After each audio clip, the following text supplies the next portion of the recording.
ఓం మహాగణాధిపతయే నమ. ఓం గురుభ్యో నమ. ఓం శ్రీమాత్రే నమ. పరమేశ్వర స్వరూపమైనటువంటి జ్యోతిష, వాస్తు మరియు ఇతర అనేకమైనటువంటి శాస్త్రములను మనకు అందించినటువంటి మహర్షులకి నమస్కారం. హయగ్రీవ హయగ్రీవ హయగ్రీవేతి యో వదేత్ తస్య నిస్సరతే వాణి జహ్నుకన్యా ప్రవాహవత్. అరుణాం కరుణాతరంగితాక్షీం ధృతపాశాంకుశపుష్పబాణచాపాం అనిమాదిభిరావృతాం మయూకైః అహమిత్యేవ విభావయే భవానీ. శ్రీమాత్రే నమః. ప్రేక్షకులకి ఆ లలితాంబిక అమ్మవారి యొక్క అనుగ్రహం పరిపూర్ణంగా కలగాలన్న స్ఫూర్తిగా కోరుకుంటూ మనం ఈరోజు ఈ షష్టగ్రహ కూటమి, ఈ కుజుడు నీచబడ్డం, వీటన్నిటితో పాటు ప్రధానంగా ఇక్కడ బుధుడు నీచ స్థానంలో ఉంటూ కొన్నిసార్లు నీచభంగ రాజయోగంలోకి, కొన్నిసార్లు నీచంలోకి వక్రించి నీచం పోవడము, ఇట్లాంటివన్నీ జరుగుతున్నాయి. దీనివల్ల ఏమిటి అంటే, ఒకటి, ఇది దేశకాల పరిస్థితుల మీద ఒక రకమైన ఫలితం ఇస్తే, జన్మజాతకంలో అది ఏ డేట్స్ నుంచి ఏ డేట్స్ వరకు ఈ బుధ శుక్రుల యొక్క వక్రగతి కానివ్వండి, నీచభంగ రాజయోగం కానివ్వండి చూసుకున్నట్లయితే, ఫస్ట్ ఆఫ్ ఆల్ ఇక్కడ ప్రజెంట్ అయితే బుధుడు నీచంలో ఉన్నాడు, శుక్రుడు వక్రించున్నాడు ప్రస్తుతం ఉన్నటువంటి ఇప్పుడు సమయంలో. ఈ వక్రించినటువంటి శుక్రుడు స్ట్రైట్ ఎప్పుడు అవుతాడు అని చెప్పి తీసుకుంటే 13వ తేదీ 4వ నెల 2025కి స్ట్రైట్ అవుతాడు. ఇది స్ట్రైట్ అయ్యే క్రమంలో, అంటే ఇప్పుడున్నటువంటి శుక్రుడు స్ట్రైట్ అయిన తర్వాత నుంచి మంచి రిజల్ట్స్ వస్తాయి. గుర్తుపెట్టుకోండి, అంటే 13/4/2025 నుంచి మీకు మంచి రిజల్ట్స్, ఇప్పుడు ఏవైతే నేను మీకు వీడియోలో చెప్పబోతున్నా మంచి రిజల్ట్స్, అక్కడ నుంచి చాలా బాగుంటాయి. ఏ రిజల్ట్స్ అయితే మంచివి అవుతాయని చెప్తున్నాను, గుర్తుపెట్టుకోండి. అలాగే ఈ 16/3/2025కి బుధుడు వక్రిస్తాడు. అంటే ఇప్పుడు ప్రజెంట్ ఉన్నటువంటి శుక్రుడు వక్రగతి వల్ల నీచంలో ఉన్నటువంటి బుధుడు యొక్క నీచ సంబంధం అనేది పోతుంది. మళ్ళీ ఈ బుధుడు స్ట్రైట్ అవ్వడం 8/4/2025 నుంచి స్టార్ట్ అవుతాడు. అంటే ఈ బుధుడు స్ట్రైట్ అవ్వడము, శుక్రుడు స్ట్రైట్ అవ్వడం రెండు కూడా ఫలితం అనేది 13/4/2025 వరకు ఉంది. కాబట్టి ఈ 13/4/2025 వరకు షేర్ మార్కెటింగ్ రిలేటెడ్ సంబంధించిన విషయంలో, మార్కెటింగ్ చేసేటువంటి వాళ్ళు డిజిటల్ మార్కెటింగ్ రిలేటెడ్ సంబంధించిన విషయాల్లోని చాలా జాగ్రత్తగా ఉండాలి. ఇది ప్రధానం. ఇక ఒక్కొక్క లగ్నం వారికి ఎటువంటి ఫలితాలు వస్తాయనేటువంటి విషయం కూడా మనం తెలుసుకుందాం. మీన లగ్నము, మీన రాశి. మీనం వారికి మీకు 4వ అధిపతి 7వ అధిపతి అయినటువంటి బుధుడు రాశిలో ఉండి నీచబడి ఉన్నాడు. అయితే నీచబడి ఉన్నప్పుడు ఎటువంటి ఇబ్బందులు ఇస్తాడు, నీచభంగ రాజయోగం జరిగినప్పుడు ఎటువంటి పాజిటివ్ ఫలితాలు ఇస్తాడు అనేటువంటి విషయాలు డేట్ వైజ్గా మనం చూసుకుంటే, అంటే ఏ డేట్ నుంచి అవుతుందని చూసుకున్నట్లయితే, ప్రధానంగా మీరు ఈ 13/4/2025 వరకు మీరు ఏదైనా ప్రాపర్టీస్ కొనుగోలు చేసేటప్పుడు కానీ, లేకపోతే ఏదైనా కొత్త బిజినెస్ సంస్థను ఏర్పాటు చేసుకునేటువంటి విషయాల్లో కానీ, వివాహము లేదా బిజినెస్ పార్ట్నర్స్తో ఏదైనా కొత్తగా ప్రారంభించడము, లేదా లైఫ్ పార్ట్నర్తోని అనవసరమైన మిస్కమ్యూనికేషన్స్ అవుతున్నాయి అనుకునేటువంటి విషయాల్లో పర్టికులర్గా మీరు 13/4/2025 వరకు చాలా జాగ్రత్తగా ఉండండి. ఇక 13/4/2025 నుంచి బుధుడు రాశిలో ఉన్నప్పటికీ శుక్రుడు వక్రగతి పోతుంది. ఎప్పుడైతే శుక్రుడు వక్రగతి పోతుందో బుధుడికి నీచభంగ రాజయోగం జరుగుతుంది. ఎప్పుడైతే బుధుడికి నీచభంగ రాజయోగం జరుగుతుందో ఇక్కడ నుంచి పాజిటివ్ ఫలితాలు స్టార్ట్ అవుతాయి. కాకపోతే మీకు 4 మరియు 7వ స్థానాల్లో కుజుడు కేతు ఉన్నాడు కాబట్టి దానికి రెమెడీ చేసుకుంటుంటే పాజిటివ్ ఫలితాలు స్టార్ట్ అవుతాయి. ఏం రెమెడీ చేసుకోవాలి?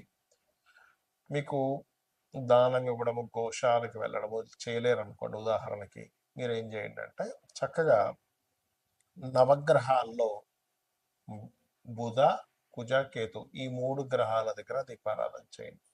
ఇబ్బంది అనేది తొలగిపోతుంది. లేదండి నేను దానం ఇవ్వగలను అనుకుంటే కందులు, ఉలవలు, పెసలు దానంగా ఇవ్వండి. అలా కాదు మాకు అసలు దానం తీసుకునే వాళ్ళు లేరు అని అనుకున్నప్పుడు మీరు ఏం చేయండి అంటే, గోశాలకు వెళ్ళి గోవులకి క్యారెట్స్ ఉంటాయి, చిన్నగా క్యారెట్స్, తురిమిన క్యారెట్స్ తినిపించడము, గ్రాసము తినిపించడము, అదేవిధంగా గోంగూర తినిపించడం చేయండి. అప్పుడు ఏమవుతుందంటే మీకు ఏదైతే ఇప్పుడు మీరు ఈ ఇబ్బందులు ఏవైతే పడుతున్నారో ఆ ఇబ్బందులు పోవడానికి గ్రహబలం తోడవుతుంది. దాంతోపాటు మీరు నిత్యము గౌరీదేవి యొక్క అష్టోత్తరం చేసుకోండి. అన్ని విధాలా మీకు బాగుంటుంది. ఈ బుధుడు ఇప్పుడు నేను చెప్పినటువంటి డేట్స్ ఏవైతే ఉన్నాయో ఈ సమయంలో అంటే పర్టికులర్గా ఈ 16/3/2025 వరకు కొంత జాగ్రత్తగా ఉండాలి. దాని తర్వాత మరలా ఈ వక్రించినప్పుడు ప్రాబ్లం ఏం లేదని చెప్పుకున్నాము. మరలా మీకు స్ట్రైట్ అయినప్పుడు 8/4/2025 నుంచి 13/4/2025 మధ్యలో కొంత జాగ్రత్తగా ఉండాలని చెప్పాను. ఈ సమయాల్లో ఎటువంటి విషయాల్లో జాగ్రత్తగా ఉండాలి అని చూసుకున్నట్లయితే ఈ పర్టికులర్ టైమ్స్లో డైలీ ట్రేడింగ్స్ చేస్తుంటారు షేర్ మార్కెట్లో, వాళ్ళు చాలా జాగ్రత్తగా ఉండాలి గుర్తుపెట్టుకోండి. ఎందుకంటే చాలా కుటుంబాలు ఈ షేర్ మార్కెట్లో సరైన అవగాహన లేక కొంచెం కొంచెం నేర్చుకొని వెళ్ళిపోయి అక్కడ ఏదో చేసి కొన్ని లక్షలు కోట్లు పోగొట్టుకున్న వాళ్ళని నేను చాలా మందిని చూశాను.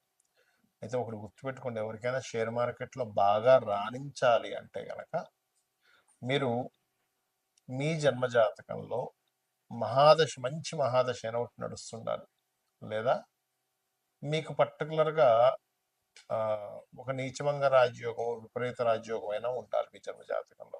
అన్నిటికంటే ముఖ్యంగా వాటితో పాటు 2, 5, 8, 11 కాంబినేషన్ ఉండాలి. అంటే 2వ అధిపతి 5వ అధిపతి 8వ అధిపతి 11వ అధిపతి బాగుంటూ ఎక్కడ పాపగ్రహం మధ్యన పడకుండా బాగుండాలి. ఆ యొక్క మహాదశ నడుస్తుండాలి. అప్పుడు ఆటోమేటిక్గా ధనం పరంగా బాగా కలిసి వస్తుంది. ఇది షేర్ మార్కెట్లో. లేదు లాంగ్ టర్మ్ షేర్స్ చేసుకుంటారంటే దాని గురించి ప్రత్యేకంగా మీరు తెలుసుకొని చేసుకోండి. ఏ మార్కెట్ ఎట్లా ఉంది, దేని యొక్క కంపెనీ షేర్స్ బాగా పెరుగుతున్నాయి, ఏది డెవలప్ అవుతుంది అనేది అదొక నాలెడ్జ్. అది ఏదో ర్యాండంగా ఏమీ తెలుసుకోకుండా వెళ్ళిపోయి పెట్టేగా డబ్బులు వస్తుంది అనుకుంటే మీరు తప్పిదం, అంటే మీరు పప్పులో కాలేస్తున్నారు. మీరు బాగా అర్థం చేసుకోండి. అలాగే ఇక్కడ ఈ బుధుడు యొక్క వక్రగతి వల్ల కానివ్వండి, బుధుడు నీచంలో ఉన్నప్పుడు అంటే శుక్రుడు సపోర్ట్ లేనప్పుడు, శుక్రుడు సపోర్ట్ ఉంటే నీచభంగ రాజయోగం, కానీ లేనప్పుడు జరిగే ఫలితం ఏమిటి ఇక్కడ అంటే ముఖ్యంగా కొన్ని దేశాలకు ఆర్థిక మాంద్యాలు రావడం, skin related issues, skin related సంబంధించినవి ఎక్కువగా జనాలకి రావడం అనేటువంటిది చూపిస్తూ ఉంటుంది. అలాగే వీటితో పాటు ప్రధానంగా కొన్ని మిస్కమ్యూనికేషన్స్ కూడా జరుగుతాయి. ప్రజలకి నార్మల్గా ఏంటంటే బుధుడు ఇలా నీచంలో ఉన్నప్పుడు ఏమవుతుందంటే మిస్కమ్యూనికేషన్స్, వీళ్ళు ఒకటి చెప్తే వాళ్ళు ఒకటి చెప్పడం, వీళ్ళు ఒకటి మాట్లాడితే వాళ్ళు ఒకటి మాట్లాడడం, అలాంటివి ఎక్కువగా జరుగుతూ ఉంటాయి. ముఖ్యంగా ఇటువంటిది ఎక్కువగా ఉంటూ ఉంటుంది. ఇది మెయిన్గా చూసుకోవాలి. అలాగే మరొక విషయం ఏంటంటే ఇక్కడ చూసుకున్నట్లయితే ఈ కాంబినేషన్స్ ఉన్నప్పుడు ఏమవుతుంటుందంటే సర్వసాధారణంగా ఈ ఎవరితోనైనా మనం చూడండి ఒక్కోసారి ఆన్లైన్లో ఏదో పర్చేజ్ చేస్తూ ఉంటాం. పర్చేజ్ చేసినటువంటి ప్రోడక్ట్, ఎందుకంటే ఈ రాహు ఆన్లైన్ కారకుడు, బుధుడు ఆన్లైన్లో పర్చేజ్ చేసేటువంటి వాటికి వర్తకానికి కారకుడు. ఒక్కోసారి మనం ఒకటి ఆర్డర్ చేస్తే అది ఇంకోటి ఏదో రావడం, అయ్యో మోసపోయామనిపించడం జరుగుతూ ఉంటాయి. కాబట్టి ఈ ఆన్లైన్ ట్రాన్సాక్షన్స్ హ్యాకింగ్స్ ఎక్కువగా జరుగుతుంటాయి. బుధుడు ఇలా నీచబడి రాహుతో ఉన్నప్పుడు మీ యొక్క ఫోన్స్ని చాలా జాగ్రత్తగా ప్రైవసీ మోడ్స్ అన్ని కరెక్ట్ చూసుకోండి. లేనట్లయితే హ్యాకింగ్స్ ఎక్కువగా జరుగుతాయి. గుర్తుపెట్టుకోండి, ఫైనాన్స్ విషయంలో ఇది చాలా చాలా జాగ్రత్త పడవలసింది. ఎందుకంటే ఇక్కడ ఈ బుధుడు నీచంలో ఉండడమే కాకుండా షష్టగ్రహ కూటమిలో కూడా ఉంటున్నాడు. కాకపోతే శుక్రుడు ఎప్పుడైతే మీకు స్ట్రైట్ అవుతాడో, ఇందాక నేను చెప్పినట్టుగా 13/4/2025 నుంచి అక్కడ ఉండేటువంటి ఆ కాంబినేషన్ ఏదైతే ఉంటుందో అది చాలా మటుకు మీకు సేవ్ చేస్తుంది. అంటే ఈ ఈ 2 గ్రహాలు స్ట్రైట్ ఎప్పుడైతే అవుతాయో చాలా విషయాల్లో మీకు బాగా కలిసి రావడం అందరికీ కూడా ఇట్లాంటి ఫలితం ఇస్తుంది. కాకపోతే ఈ బుధుడి యొక్క ప్రభావం మరి కొంతమందికి జన్మజాతకం ఉండదు, వాళ్ళ నక్షత్రం కానీ రాశి కానీ ఏమీ తెలియదు. అలాంటప్పుడు ఏం చేయాలి? సింపుల్గా ఏం లేదు, మీకు దగ్గరలో ఆలయం ఉన్నట్లయితే ఆలయానికి వెళ్ళి పెసలు దానంగా ఇవ్వండి, లేదా గోవులకి ఆకుకూరలు, అందులో ముఖ్యంగా గోంగూర తినిపించండి. బుధుడు నీచ స్థానంలో ఉన్నప్పుడు గ్రీన్ కలర్ డ్రెస్ అది వేసుకుని ఎటువంటి ఇంపార్టెంట్ డెసిషన్స్ ఏమి తీసుకోకండి, ఇంపార్టెంట్ వర్క్స్కి వెళ్ళకండి.